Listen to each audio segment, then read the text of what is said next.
Before diving into this incredible story, remember to subscribe to the channel and turn on notifications. Here, every story has something to say, and you won't want to miss a single one. The street was quiet, lit by the neon signs of the car dealerships.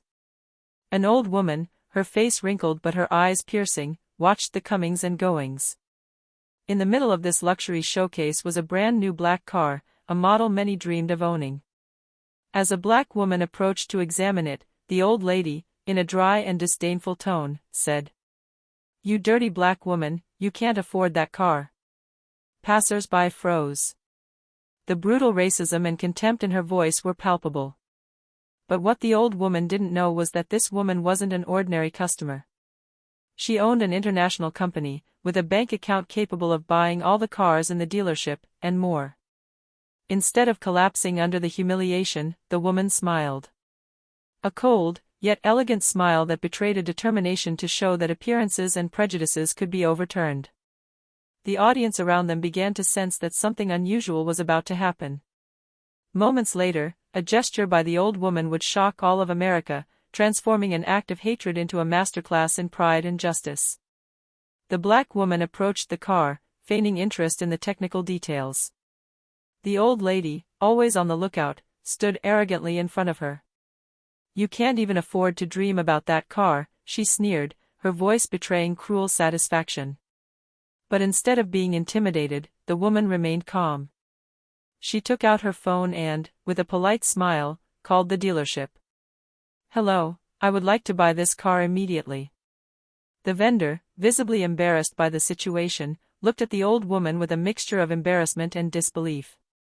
The old woman, for her part, didn't understand what was happening. A few minutes later, the black woman produced a certified check from a prestigious bank and handed it to the salesman. The transaction took place before the astonished eyes of the old woman, passers-by, and even some of the dealership's employees. The old lady, unable to hide her shock and shame, murmured, But it's impossible." The black woman, with a dignified and confident smile, calmly replied, "Impossible is only in your mind, madam." Passers-by spontaneously applauded. The old woman, now red with shame, realized she had just been publicly humiliated for her spitefulness and racism. This moment went viral on social media, shocking the United States. A simple act of prejudice had been transformed into a powerful lesson in dignity and justice. The next day, the video of the scene had already gone viral on social media. It showed the elderly woman, red with shame, and the black woman, calm and dignified, completing the transaction. Comments poured in, ranging from support for the black woman to outrage at the elderly woman's racist behavior. At home, the old woman no longer knew where to hide. Her neighbors whispered in the street, some looking at her with a mixture of pity and judgment. The news spread quickly, even the local media picked up the story, calling the situation a moral shock for the city. Meanwhile, the black woman was receiving calls from journalists and television programs. She answered all the interviews with elegance. "It's not about money, it's about respect. Everyone deserves to be treated with dignity, regardless of their skin color." The effect was immediate.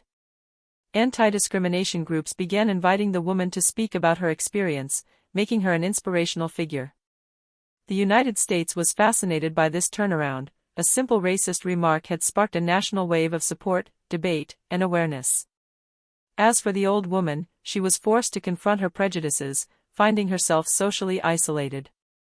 Social media and the press labeled her an example of arrogance and ignorance, a public warning against racism. The contrast between humiliation and triumph, between hatred and dignity, made this case a landmark moment, a reminder that acts of discrimination can be transformed into lessons of justice and courage.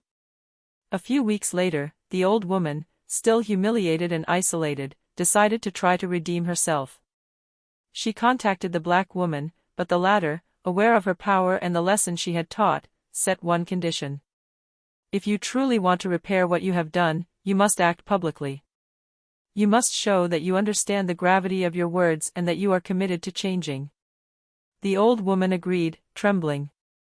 A press conference was organized in the car dealership's lobby, the very place where the humiliation had taken place. Before a crowd and cameras, she stepped forward and addressed everyone. "I would like to apologize to this woman and to everyone I may have hurt with my racist remarks. I am ashamed of my behavior and I pledge to educate those around me and promote respect for all." The black woman, standing nearby, watched silently before smiling and replying, "Respect is not demanded, it is earned. Today, you have taken the first step. May this gesture inspire others." The applause was deafening. The media covered the event as an example of restorative justice and moral triumph. The old woman became a symbol of possible redemption, while the black woman gained even more respect and admiration throughout the country. Thus, what began as a racist insult transformed into a national lesson: dignity, courage, and justice can overturn the most deeply rooted prejudices, and sometimes, a single action can change the perception of an entire society.